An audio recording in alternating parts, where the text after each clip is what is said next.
Film की शुरुआत में हमें स्पेस में एक बहुत बड़ी माइनिंग शिप दिखाई जाती है जो दूसरे प्लैनेट से अर्थ के लिए रिसोर्सेज इकट्ठे करने के लिए जा रही थी। शिप के अंदर सभी इंजीनियर्स और एस्ट्रोनॉट अपने अपने स्लीपिंग पॉट में सोए हुए थे। स्पेसशिप ठीक अपने रास्ते पर थी, लेकिन मंजिल पर पहुंचने से पहले ही स्पेस में मौजूद बहुत से मेट्रॉइड स्पेसशिप से टकरा गए। मेट्रोइड्स का साइज बहुत बड़ा था, जिससे इस माइनिंग शिप को अच्छा खासा नुकसान पहुंचा। अभी इसके पॉट स्पेसशिप से छूटकर इमरजेंसी लैंडिंग करने लगे, और ऐसे ही एक स्केप पॉट में हमें एंडी को दिखाया गया। वो हाइबरनेशन ट्रक्स की वजह से सो रहा था, लेकिन स्पेसशिप के खतरे में आते ही उसका एआई उसे जगाता है और उसे इमरजेंसी लैंडिंग के लिए तैयार करता है। उसकी सूट की ऑन ऑक्सीजन फुल करता है, जिसके बाद एआई के ही रोबोटिक आर्म्स उसे एक अजीब सा सूट पहना देते हैं। एनडी के पॉड से बाहर देखा गया तो एनडी जैसे बहुत से और स्केप पॉड्स तेजी से किसी दूसरे प्लेनेट पर लैंड कर रहे थे, लेकिन वहां का एटमॉस्फेयर अच्छा न होने की वजह से कई पॉड उस प्लेनेट पर लैंड करने से पहले ही ब्लास्ट हो जाते हैं और उसमें मौजूद एस्ट्रोनॉट्स और इंजीनियर्स मारे जाते हैं। इन्हीं सभी पॉड्स के साथ एंटी का पॉड भी इसी प्लैनेट के पहाड़ी इलाके पर क्रैश लैंड करता है। क्रैश लैंडिंग की वजह से एंडी अपने पॉड में ही बेहोश हो गया और उसे होश आया। अपनी फैमिली की याद से एंडी के होश में आते ही एडी का एआई उसे फौरन इस पॉड से निकल जाने को कहता है, लेकिन पॉड में खराबी की वजह से वहां की सारी ओपनिंग जाम हो गई थी। एंडी ने जब अपने इमरजेंसी इक्विपमेंट्स देखे तो उसमें फ्लेयर गन भी नहीं थी, क्योंकि एंडी एक छोटा इंजीनियर था और उनकी कंपनी ने सभी फ्लेयर गन सीनियर्स को दी थी। वो अकल लड़ा आता है यहाँ और अपने पास पड़ी हुई एक हथौड़ी टाइप किसी चीज से अपने पॉट की विंडो तोड़कर बाहर निकलने की कोशिश करता है, लेकिन खिड़की के टूटे हुए कांच ने उसके सूट को डैमेज करना शुरू कर दिया था, जिसमें से ऑक्सीजन बाहर निकलने लगी थी। फरन उसने अंदर आकर अपने सूट को सील किया और तभी उसके एआई ने उसे बताया कि तुम्हारा पॉट जलने लगा है, जान बचानी है तो जल्दी इसमें से बाहर निकलो।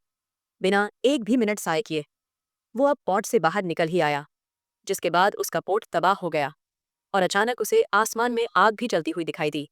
हवा में उड़ती हुई ये आग उसी की तबाह हुई स्पेसशिप थी जो इसी प्लैनेट्स पर आके गिर जाती है। उसके गिरने की वजह से यहाँ पे एक बहुत बड़ा धमाका सुनाई देता है, जिसकी लहर ने एनडी को भी उठाकर कई किलोमीटर यहाँ से दूर फेंक दिया था। इस सब के बाद जब एनडी को होश आया तो एनडी ने अपनी एआर से पूछा कि वो इस टाइम कहाँ है। उसका एआई बताता है कि वो एक अनंत जगह पर है, एक ऐसे प्लेनेट पर है जिसे अभी किसी ने डिस्कवर ही नहीं किया। एंडी जब बाकी सर्वाइवर्स के बारे में पूछता है तो उसके बारे में भी अब एआई को कुछ पता नहीं था, क्योंकि सभी उससे काफी दूर थे। नाचार वो यहाँ बैठने वाला था कि उसे कुछ दूरी पर रोशनी दिखाई दी। जिस रोशनी की तरफ उसने बढ़ना शुरू किया, रास्ते में उसे उसकी शिप भी दिखाई दी, जो पूरी तरह तबाह हो चुकी थी। वो इसे इग्नोर करते हुए आगे बढ़ जाता है। उसने सिर्फ शिप को ही इग्नोर नहीं किया, बल्कि शिप के ऊपर अजीब किसी के पंजों के और खूनों के निशानों को भी इग्नोर कर दिया था, जो उसके लिए खतरा साबित हो सकते थे। लाइट के पास पहुंचने पर उसकी खुशी का कोई ठिकाना ही नहीं था, क्योंकि वहां पर उसी के साथ का एक और सर्वाइवर मौजूद था, जो भी एंडी को जिंदा देखकर बहुत खुश होता है। अब इस एस्ट्रोनॉट का ख्याल था कि इन दोनों के अलावा कोई भी सर्वाइव नहीं कर पाया। डिवेन इनकी शिप के कम्युनिकेशन सेंटर में काम करता था और उसे अर्थ पे सिग्नल भेजना बहुत अच्छे से आते थे। उसने अर्थ पे सिग्नल भेजने के लिए ये यहाँ पर एक सेटअप भी लगा लिया था।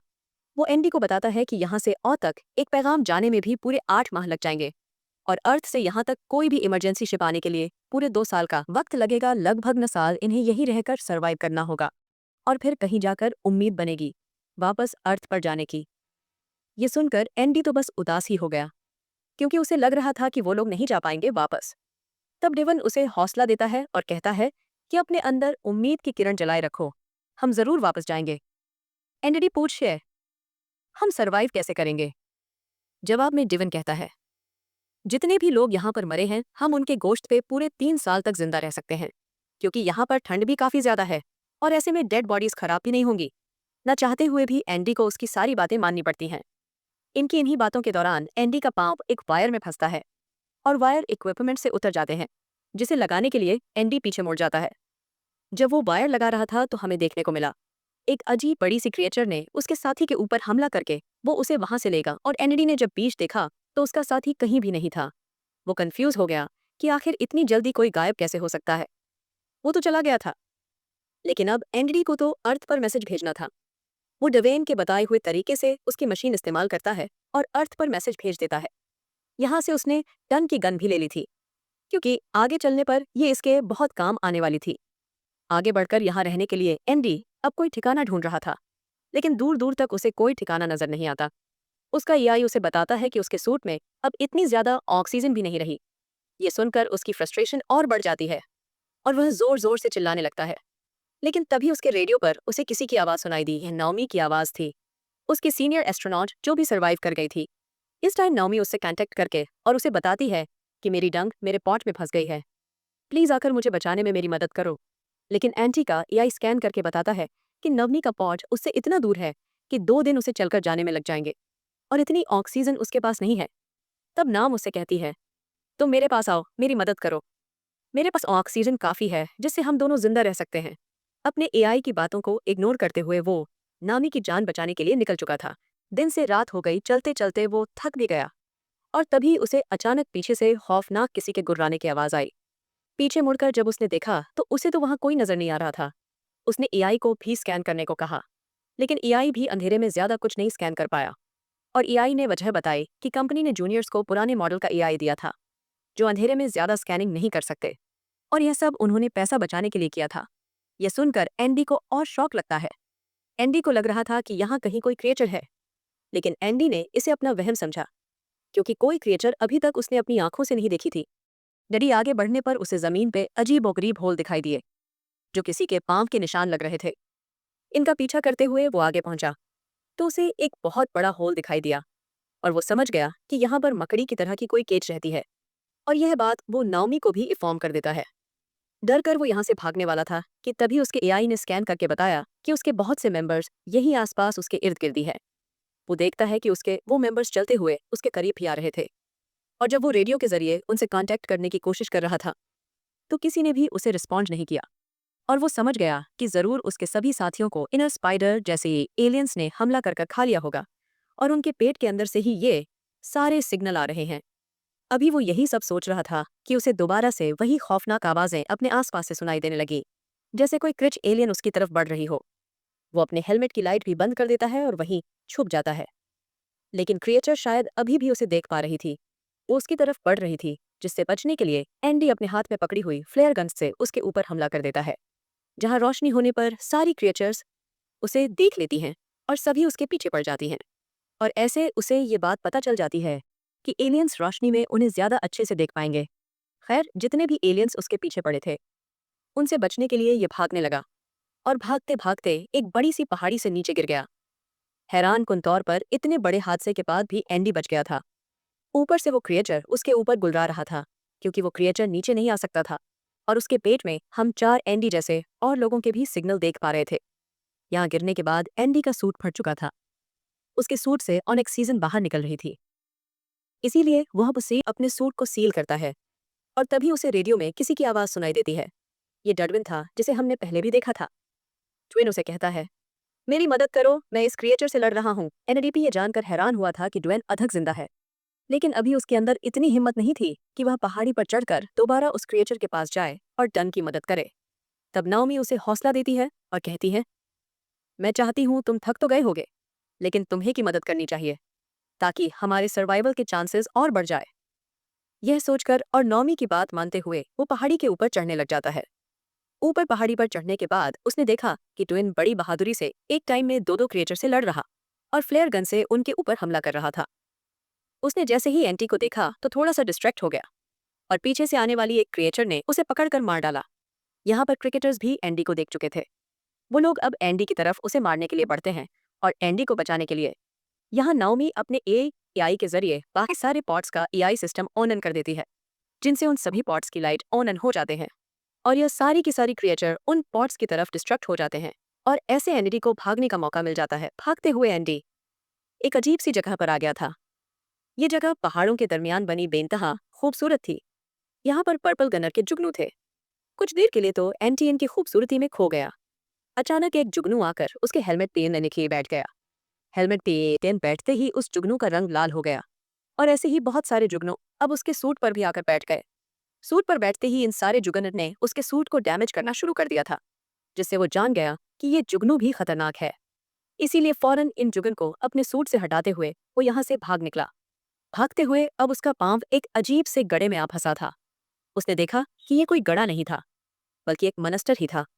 एक बड़े से मुंह वाला मॉन्स्टर जो उसे पकड़कर निकलने लगा। एंडी को बहुत बुरा लग रहा था। उसके पेट के अंदर उसकी पेट की चीजें देखकर एंटी को उल्टी भी आने वाली थी और घुटन भी हो रही थी। उसे उसे हार्ट अटैक आने लगा। उसकी एक कंडीशन देखकर उसका एआई उसको फौरन ही करंट देता है, जिससे उसकी अपनी हालत भी बेहतर हो जाती है। और उसके साथ साथ ये शॉक इस एलियन क्रिएचर को भी लग जाता है, जिससे ये एलियन क्रिएचर एंडी को अपने मुंह से बाहर उलट और फाइनली एंडी इससे बच जाता है। एंडी को मुंह से बाहर निकलने के बाद ही क्रिएचर दोबारा उसके पीछे पड़ गया, जिससे बचने के लिए एंडी सैन्य आगे की तरफ भागा जो एक टनल बनी हुई थी। उसे छुपने के लिए ठीक जगह लगी, लेकिन यहाँ आना भी उसका गलत साबित हुआ, क्योंकि ये उन्हीं जुगनों की एक टनल थी जिनसे वो बचकर भाग रहा था। और इन जुगन ने दोबारा उसके सूट के ऊपर हमला कर दिया। सूट के फटने की वजह से उसकी सूट की ऑक्सीजन भी लीक हो गई थी। ऑक्सीजन तेजी से डाउन हो रही थी।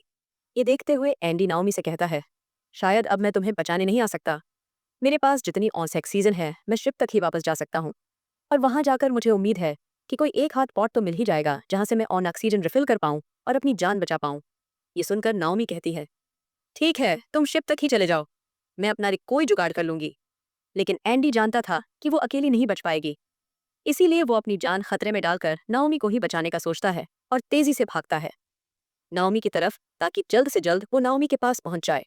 नाओमी के बहुत करीब पहुंचते ही उसकी ऑक्सीजन बिल्कुल कम हो गई थी, लेकिन फिर भी वो किसी तरह अपने आप को घसीटते हुए नाओमी तक पहुंच ही गया।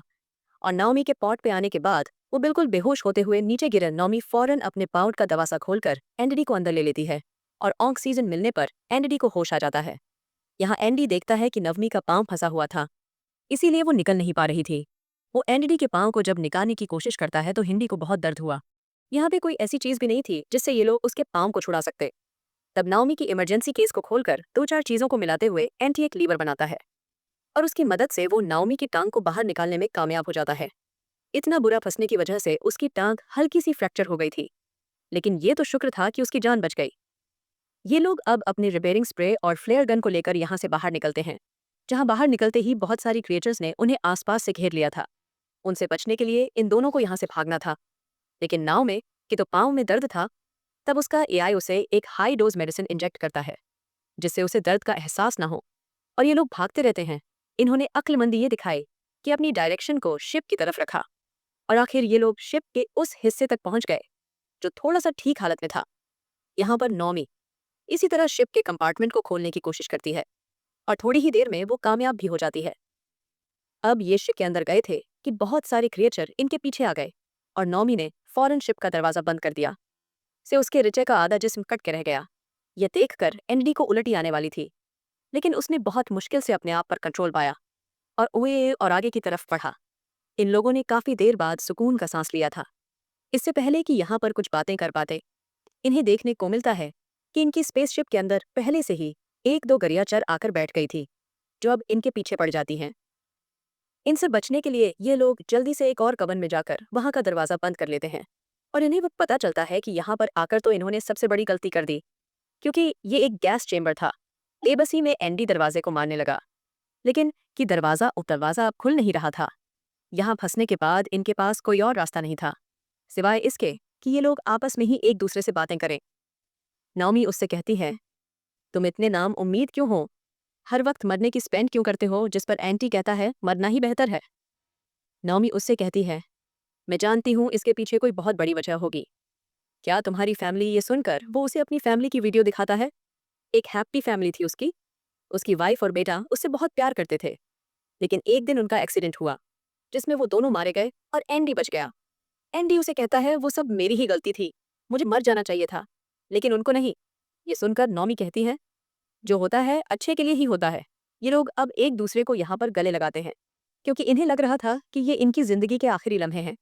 लेकिन तभी नौमी नोटिस करती है कि एंटी के सूट पर वो जुगनू थे जो पहले भी उसके सूट पर हमला कर रहे थे। वो इन जुगनू को उठाती है और अपने दरवाजे पगे फेंकते हैं, जिससे ये जुल्हे जुगनू दरवाजे के साथ साथ दरवाजे के पीछे खड़े एलियन के ऊपर भी हमला कर देते हैं, जो एलियन बार बार इस दरवाजे को तोड़ने की कोशिश कर रहा था। अब दरवाजा खुल चुका था, इन्हें यहाँ से बचने के लिए कहीं और भागना था। ये लोग जब बाहर की तरफ भागे तो एक और क्रिएचर इनके पीछे पड़ गई। इससे ये लोग कैसे जान छुड़वाते? तब नाओमी को एक आइडिया आता है। वो कहते हैं कि हम लोग इसे स्केटबोर्डिंग के नीचे ले जाकर मार देंगे, लेकिन इमरजेंसी स्केटबोर्ड के छूटने में भी 15 मिनट लग जाते थे। इसलिए ये लोग प्लान बनाते हैं और एनडी डिसाइड करता है ए। पहले स्केटबोर्ड तक पहुंचने का स्केटबोर्ड स्पेसशिप के निचले हिस्से में था और वहां तक जाने के लिए नहीं काफी टाइम लग जाता। लेकिन जब ये देखते हैं कि वो क्रिएचर इनके पीछे है, तो ये दोनों बिना डरे जंप कर देते हैं और वो क्रिएचर भी अपने बड़े बड़े पांव स्पेसशिप में फंसाते हुए इनके पीछे आ जाती है। एंड स्केटबोर्ड में बैठकर उसे ऑनन करने की कोशिश करता है, जबकि नाव में अपने आप को एक ट्रैप के अट्रैक्शन की तरह बनाकर क्रिएचर को अपने पीछे लगाते हुए उस स्केप पोर्टल तक लेकर आती है, जिसमें एंडी उसे रिलीज करने के लिए बैठा था। क्रिएचर के ठीक स्केप बोर्ड के नीचे आते ही एनडी के स्केप बोर्ड भी रिलीज हो जाता है और फाइनली इनकी जान उस क्रिएचर से बच जाती है। स्केप बोर्ड के नीचे गिरने की वजह से ऊपर एक बहुत बड़ा शॉक लगा था। हमें पता चला था कि स्केप बोर्ड में इतनी एनर्जी नहीं थी कि वो रिलीज कर पाए। उसको एनर्जी देने के लिए एंटी ने अपने सूट की सारी एनर्जी यूज कर ली, जिसके नतीजे में अब वो मारा गया था। उसने ये सैक्रिफाइस नोमी को बचाने के लिए दिया था। नोमी ये बात समझ गई थी। उसे मरा हुआ देखकर यहाँ फूट फूट के रोने लगी। लेकिन अगले ही सेकंड एंडी ने आंखें खोल दी और यहाँ रिवील हुआ बे आके एंडी मरा नहीं था, वो सिर्फ बेहोश हुआ था। उसे जिंदा देखकर नाओमी की जान में जान आती है। ये लोग इस टाइम इतने इमोशनल थे कि एक दूसरे से कुछ भी नहीं कह पाए। अचानक इनके मुंह पे रोशनी टकराई और उन्होंने देखा कि सुबह हो चुकी थी। ये लोग अपने स्पेसशिप की विंडो की तरफ आते हैं और इस अजीबोगरीब खतरनाक प्लेनेट की खूबसूरती को देखने लगते हैं। जो भी था, ये तो उन दोनों ने माना था कि ये प्लेनेट था बहुत खूबसूरत और अब अगले 3 साल तक इन्हें इसी प्लेनेट पर रहना था, क्योंकि 3 साल बाद ही कोई शिप इन्हें यहाँ रेस्क्यू करने के लिए आती। 3 साल तक ये लोग एक दूसरे का साथ देने वाले थे और इंतजार करने वाली थी। यहाँ नाओमी एंडी का हाथ पकड़ लेती है और बस यही दिखाते हुए ये मूवी यहाँ खत्म हो जाती है।